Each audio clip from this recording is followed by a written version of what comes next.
Have you ever thought about bringing spirituality into your business in any way? I don't mean religion, although it could mean that. It really just depends on your persuasion. But what I'm talking about is more of a connection to something bigger than ourselves. I think this is so relevant for so many of us who are running businesses that exist for a purpose so much bigger than just making money. And I think if you're listening to this podcast, you probably fall into that category. On this episode of the Bold Women in Business podcast, I'm speaking with an incredible woman named Victoria Khaimov. I should have asked her how she pronounces her last name. I'm not sure if it's Khaimov.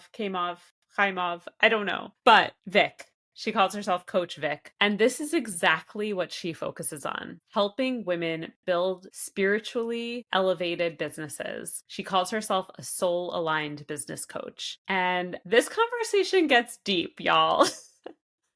You're going to probably learn more about me than I've shared before because she asked me some deep questions. Yes, I was interviewing her and asking her the questions, but she turned right around and asked me some really deep questions. And you know me, I'm transparent, I'm honest, and I laid it all out there. So this was a little bit of a mini therapy session for me, but I think you're going to get so much out of this conversation. It's really an eye-opening conversation that is so different than how we typically think about business. And I think it's going to really, really be transformative for you. So I'm just so excited for you to listen to this conversation. Let me know what nuggets you got out of this conversation that you're going to take with you and apply to your business, because I think that it can really make such a huge impact across the board. Let's dive in.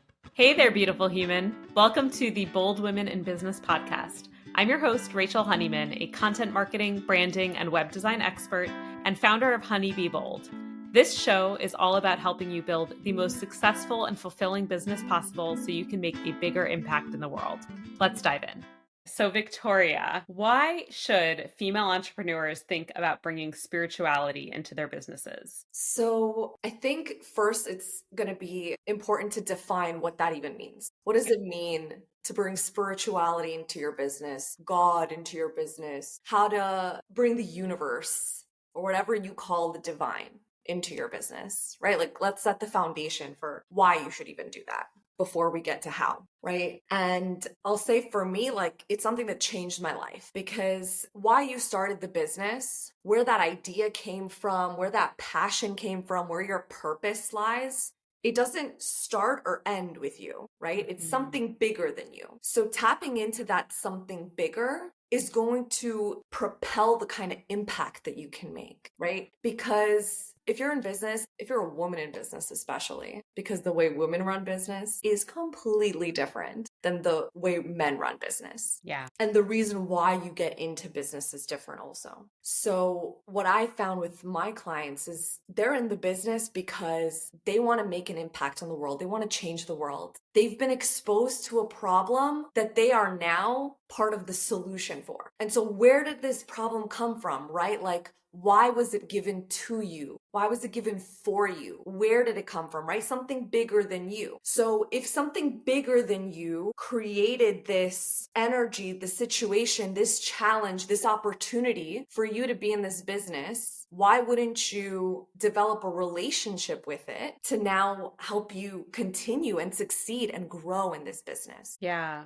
Yeah, I think that's so profound. And you and I have talked before about how our clients, even though we do very different work, our clients really are the same, right? We both work with women who are really trying to make a positive impact in the world. And I think that it's very different. Like you said, men running businesses might have a different, it's generalizations obviously, but generally I think have a different approach. And I think that most women who I speak to who made the conscious decision to start a business, they pour their hearts and souls into a business. It's usually not just to make money, right? Yeah. There's a bigger purpose here, and we all need to make money. Money allows us to make a bigger impact in the world. But I think that when we can connect with that idea of something bigger than ourselves, and everyone has their own definition of what that means. But I think the general concept of having some deeper purpose and deeper calling unifies most female entrepreneurs. And I think what you're talking about is something that really is neglected, that we might have this idea, this impact that we want to make in the world, but then we don't necessarily continue to nurture the relationship with that spark that allowed us to have this idea to make this particular impact. Exactly. And you said it spot on. Like, women, we're here to heal the world, right? Like this is our nature, right? Is to heal, is to help, is to build up our community, right? We're collaborators. The way that men run business is like on a competitive level. We want to be the best of the best. We want to be the only option that there is. And it's like, you can't have one healer in the world. Like, that is way too much pressure. The world will never be healed that way. Yeah, the world is far too broken for that. Not the brokenness of it so much, but like how much of it there is to do. The work is endless. So there's trust that there is enough to go around. There is no competition here. There is enough work to go around. Trust me, there is somebody that needs your specific help. Yeah, I think that that's so true, that women have a tendency to look for community and ways to help when we look for opportunities to help. And we do it without ulterior motives, right? I say, Victoria, I know someone who would be such a great fit for your programs, right? And I refer them to you. I'm not doing it with any ulterior motives, but the likelihood of you then saying, I want to send some good Rachel's way is so high. And I think that we as women have such a strong connection to that, to saying like, I just want to help my fellow women in business, right? Like, I just want to put that good into the world. And more often than not, that good is going to come back to you. And I think that happens even more so when when you're not doing it for the good to come back to you, right? You're just doing good for the sake of doing good. Exactly. You're releasing the expectation of what's going to come from this, but you're setting an intention, right? Like, I intend to do this because I want to uplift my community. I want to amplify the women around me, right? Not expecting that it'll do the same for you. Melinda Gates talks about this in her book. I highly recommend it. It's called Moment of Lift. She says that wherever women are uplifted, all of society is uplifted with them, their entire community, because women share, they collaborate instantly. It's not like a growing that they keep to themselves. Think about like anytime you learn like a new tool, right? Or like you listen to like a really good podcast that like changes your life. What's the first thing you do? You share it. You share it with your best friend. You're like, girl, you need to hear this. We don't gatekeep anything. We're just like, I have to share this with my best friend. This would help her so much. This is just what we do. Oh my God, you would be perfect for Victoria's program. Oh my gosh, like you could totally use a new website. Let me send you over to Rachel. You know what I mean? This is like, This is how our brains are wired, because this is our nature. Yeah. Yeah, I think that's so true. One of the challenges that I see with my clients, and I've struggled with it myself over the years, is a big piece of what we're talking about is also this idea of trusting our intuition. And I think that many women struggle with trusting their intuition. I see this in my other life where I teach women self-defense. I see that come up all the time, right? Women don't trust their intuition and they wind up in scary situations often because they don't listen to their gut. And I think that this carries over into business in a big way as well. When we don't get in tune with that gut feeling and we don't really trust that intuition, it really gets in our way and doesn't allow us to be as fulfilled as we could and to make as big of an impact as we could. What advice do you have for strengthening that inner knowing when making decisions and bringing that into your business? You know, this gut feeling that you're talking about and this perception that you can't trust it or like you don't know how to trust, right? It's just a perception, right? Because The feeling has always been there. But in some instance of your life, I know in my life for sure, I've been taught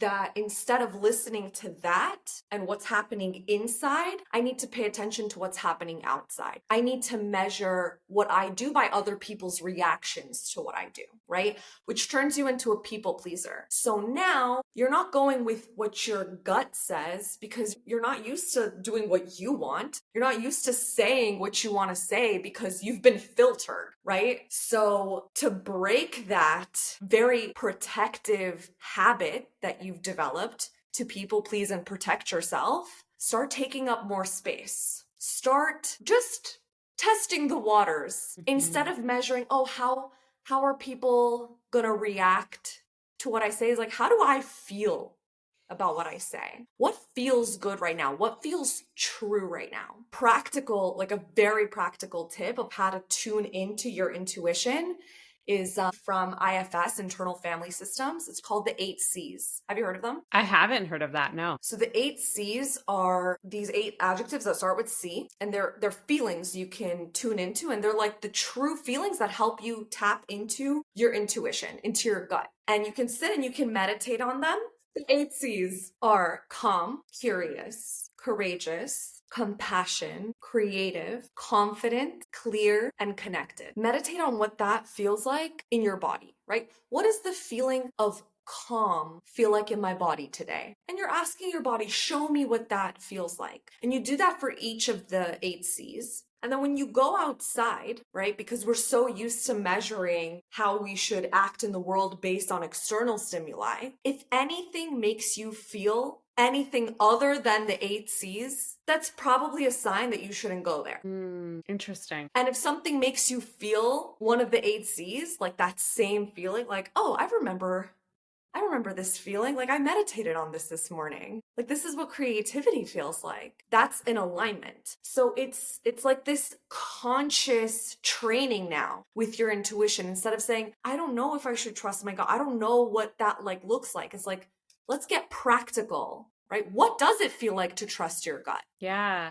And I think that that's so powerful. Like it's also training yourself, right? When you sit and you actually feel, what does clarity feel like in my gut? You're training yourself to get in touch with your gut, which if we don't take the time to actually get to know our inner world, right? We never will know what that feels like. So I think that's super powerful. Exactly. And I would just add to that, just say today, because every single day might feel just a little bit different, right? Especially as you're exploring and learning. Again, it's like releasing the expectation that it should feel a certain way and just asking, what does it feel like today? Yeah, such a good point. You mentioned that you meditate on this every day. Do you have a kind of morning routine or ritual that helps you set the tone for a productive and aligned workday that you recommend to your clients? Yes, absolutely. First, I say that you meet yourself where you're at, right? Especially as women, like instead of saying like, I need the same morning routine every single day and I better do it. It's like, hold up, where are you really at, right? Like right now I'm in my luteal phase and like the morning routine that I like to do when I'm in my follicular is not going to be the same, okay? I want to sleep in. I'm tired, and the first thing I want to do in the morning is eat. I'm so hungry. So I preface this by saying, like, whatever makes you feel good and being in touch with your body and saying, like, okay, does this make me feel good? So I do my meditation a little bit later in the day. So I don't have like the same routine week to week, but more or less, I just tune in with myself and see what I need. And that being said, something I strive to do and I intend to do every day that I teach my clients to do is find an hour every day just to pour into yourself, okay? The morning is great. Afternoon is great also, the evening. But just an hour. And when I say pour into yourself, I mean the meditation, okay? The meditation can look like, okay, sitting with the 8 C's, closing your eyes and feeling each one. And then seeing what other thoughts pass through your mind. It can be a guided meditation. It could be sitting for 30 minutes in total silence and just seeing what comes up, seeing what passes through, just sitting in that, just spending time with only you and scheduling that time with yourself. And again, releasing the expectation of this happening every time. But very often what will happen is all of the downloads, all of the answers, all of the things you've been worried about, all of a sudden start getting resolved because you took the time to just sit with yourself. Yeah. So I'm going to ask you a question that I'm sure you've heard many times before, but what about for women who are juggling a million things and the thought of setting aside an hour it just feels impossible. Is there a shorter entry point to Yeah, that? of course. Don't do an hour. Do 30 minutes. You don't have 30 minutes? Do 5. But whatever you decide, however much of a time frame you decide on giving, commit to it. Really give it to yourself. You deserve to give that to yourself. Yeah. And I assume also, you just described kind of different ways to do this, but everyone is going to have different things that speak to them, right? Some people probably a meditation, I imagine, can look like journaling, right? Yeah. Like that's a way of meditating. For some people that can be a walking meditation. For some people that can be, like you said, sitting in silence. And I think that that's the key is really finding the approach that works for you and your way of thinking and your way of connecting. And this is also an opportunity for you to try different things, right? It's like, okay, like, you know what? Today I might want to try a guided meditation, or I might want to try like talking to my higher self or talking to my inner child. Like there's an abundance of meditation prompts you can try. Today I want to try walking, a musical meditation, just listening to like a playlist of my favorite songs or sounds, whatever it is. This is just time you're not spending with anyone or anything else. It's time you're only spending with yourself. Yeah. Because finally, you can turn everything else off and listen to what's going on in here. All of the answers are in here, inside of you. They're not outside of you. So when we kind of zoom out a little bit and think about, whether it's 5 minutes or 30 minutes or an hour of really kind of focusing on yourself and going deep in whatever way that looks. I'd love to hear from you. What are your key ways that you recommend that women can bring more intention and alignment into their daily to-do list, their business strategy? How does this kind of play a role in how we're running our businesses day to day? So this is like the first assignment, like first practical sit down with a pen assignment that I give to my clients. Whatever your to-do list looks like right now, I invite you to this new approach for your to-do list. How do you write your to-do list right now? Do you write it in a journal? Do you write it on Post-its? How do you write it? Walk me through it. Right now it's a little bit of a mess, but it's actually in a checklist in a Google Doc. I wouldn't say that's exactly old school because I'm not writing it, but I've kind of moved away from the project management systems for now, and I'm just downloading my to-do list on a Google Doc. Beautiful. How many items are on there? Oh, way too many. How many are you actually going to check off? I'm actually pretty good about getting my to-do list done, or most of it, because I'm an overachiever, but but I don't do that without overwhelm. The overwhelm is there for sure. How do you feel if you don't get your to-do list done? I think it just adds to the overwhelm. It feels like, okay, I just have to push this to tomorrow. This has to get done. And it kind of leaves me with this feeling of, I think failure is too strong of a word at this season in my life. I think that there have been times where that has felt that way, but I think now it's more just disappointed. Like I'm just disappointed that I wasn't able to get it done. Yeah. Do you think you measure your self-worth based on how productive you are? I do. I think that that's so common for so many of us female entrepreneurs, and I'm definitely in that camp. Yeah. Sometimes same. That changed when I got aware of that I was doing that, that I was measuring my self-worth by how many ticks I had on my to-do list. So I would purposely add things to it that like I knew I was gonna do, like eat lunch, check. The best is when you completed something and then you just put it on the to-do list to check it off right away. That's the best. Yeah. because it's like, oh, I did it. I'm worthy. I'm more worthy now because I checked off more things on my list. Yeah. So this behavior, these habits is something I know all too well coming from like the corporate world, that the first thing I teach my clients is like, we're not making to-do lists like that. Okay. This is what I call a spiritual to-do list. Okay. So bear with me. Yeah. Even if you want to continue doing it on Google Doc, amazing. I recommend you can also do it in your journal, or if you make your to-do list on Post-its, okay?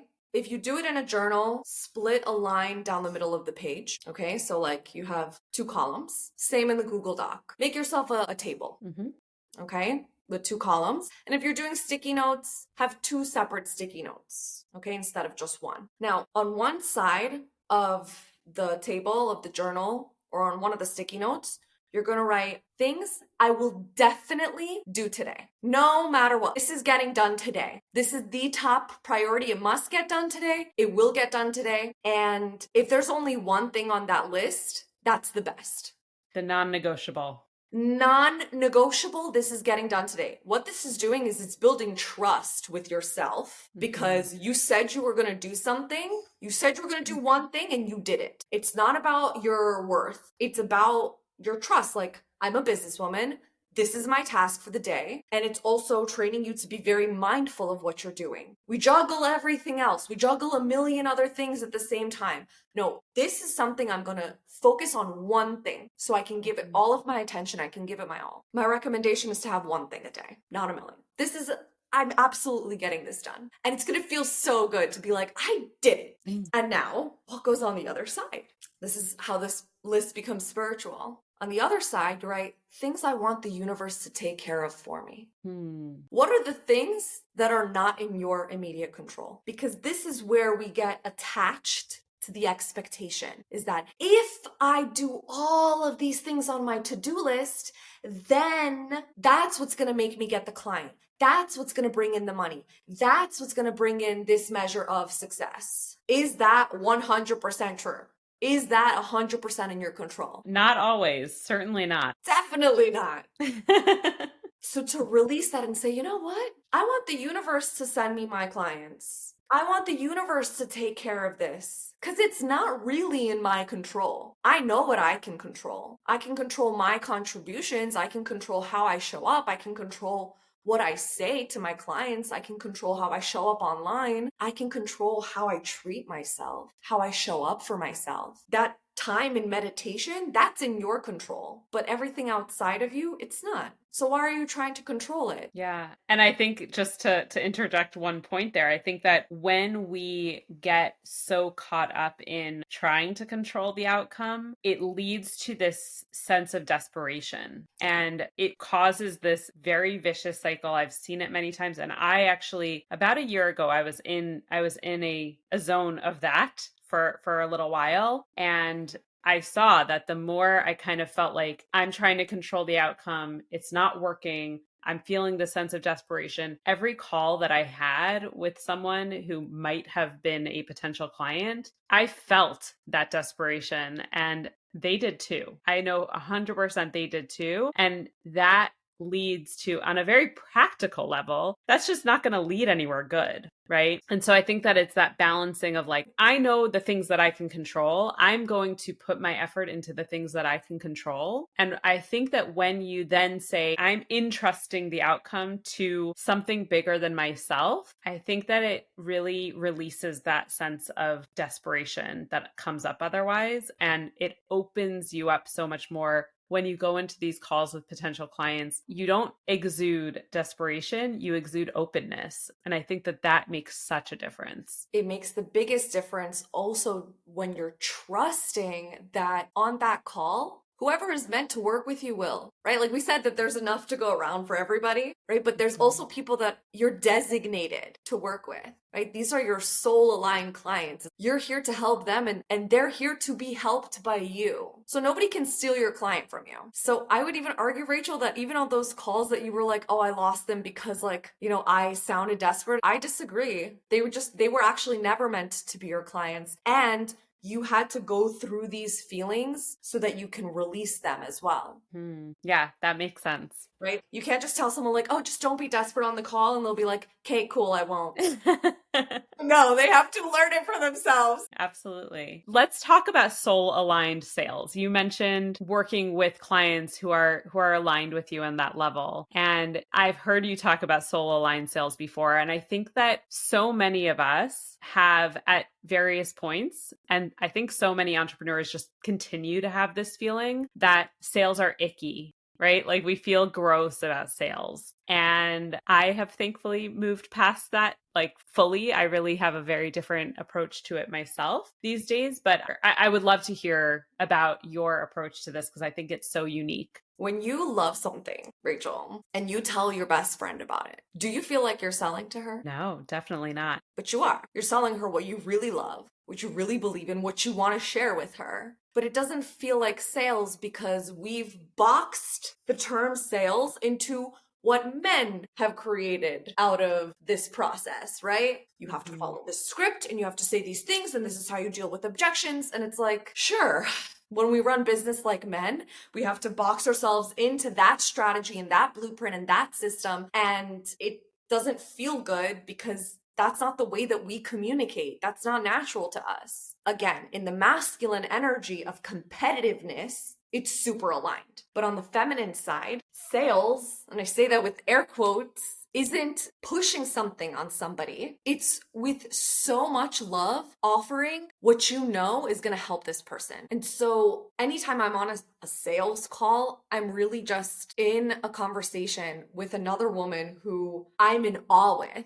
And I'm just like, oh my gosh, can I be a part of this? Like, can I help her be even bigger? Yeah. And if I feel like I can, I'll be like, girl, I want to work with you. Like, let's do this. Let's freaking change the world together. Yeah.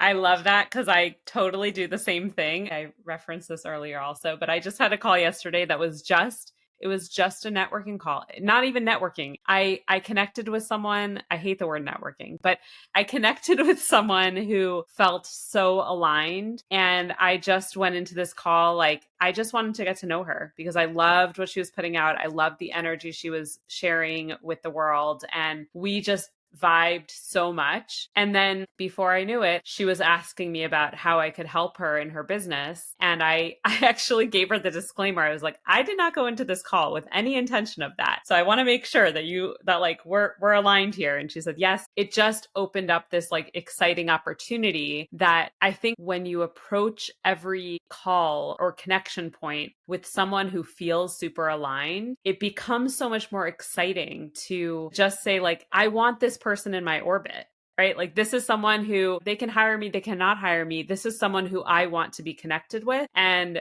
whatever comes of that is going to come of it. And it's incredible what can come of that. But that's what you're doing is you're releasing the expectation that something specific has to come out of it. And then whatever is meant to come out of it will, right? Because that's not in your control. You can just show up as you, as someone who's excited and in love and in awe of like being in the orbit of someone awesome just like you, right? Because that's what you're really attracted to is people like you. And then let the universe do the rest of like, hey, you guys are actually here to help each other, right? Like this is a soul match in the business world. Just like you have soul matches for your friends. Your soul match is not just your lifetime partner. It's every single person that you meet. Every single person comes into your life for a purpose. What is that purpose? Mm-hmm. And we don't have to shy away from like, the business side and saying, this wasn't my intention. Okay, it doesn't have to be your intention. And you can also get on a call with someone and be like, listen, I'm on this call to see if I can help you. This is my intention. And if I can, I'm going to make you an offer with so much love. And if I can't, I'm so happy we connected. Yeah, I think that's really transformative. I think that when people can start to just view, like we've talked about throughout this conversation, right? This idea that we're here to make a positive impact and to help as many people as we can. And when you really embody that in your own life and then put it out into the world, it's just magical. And I think that it really does transform that side of business that so many female entrepreneurs have such a resistance to that. And I think that when you can release that expectation, it just changes the whole experience and really just makes running your business so much more enjoyable, right? I love the terminology soul aligned. It is a way of aligning your soul with other people's souls. And it's really, really incredible. And this is it. This is the divine, right? You asked me in the beginning, how do we bring this spirituality into our business? It's like this. It's not something outside of you, right? Like the creation, the universe, it's bigger than you and it is you. It's both. It has to be. Yeah. Yeah. Well, we talked about some juicy, juicy things in this conversation. Oh my God. This was so great. I have so much to think about after this conversation. Where can our listeners connect with you, learn more about your work? And do you have any exciting opportunities coming up where people can work with you? Yes. So you can find me on LinkedIn. You can find me on Instagram. On Instagram, I'm Dream Coach Vic. And that's a fun playground for some of my content. I also recently started a YouTube channel, and I have something called the Divine Trust Challenge, where I post 5-minute videos on how to let go and let God into your business. And it's just something that I've studied, and it's helped me tremendously in my relationship with the divine. So it's not so much about do X and receive Y. It's not a formula. It's developing that feeling of trust. I also have a cohort called the Soul Aligned Business Accelerator for women who are changing the world and want to make a bigger impact and bigger profits in their business. And I would absolutely love for them to apply. If that sounds like you, please apply, because I'd love to meet you and help you and make the world a better place. I love it. I love it so much. Thank you so much for your time and for sharing your expertise and talk about soul aligned conversation. I love it. Long overdue. Yes, definitely. Well, thank you so much, and we'll talk soon. Thanks, Rachel. All right, beautiful human. That's it for today's show. This show is brought to you by my company, Honey Be Bold, with music by Shmukalele. If you enjoyed this episode, be sure to subscribe on your podcast listening platform of choice. And if you can take 5 seconds to rate and review us, it really helps the show grow. And before you go, if you're struggling to attract and convert your dream clients, be sure to check out my free mini course, 3 Days to Bold Messaging That Converts, and you'll get personalized feedback from me on how to nail your messaging every time. Head on over to honeybebold.com/free. That's HONEYBEBOLD.com/FREE to sign up. Thanks for listening.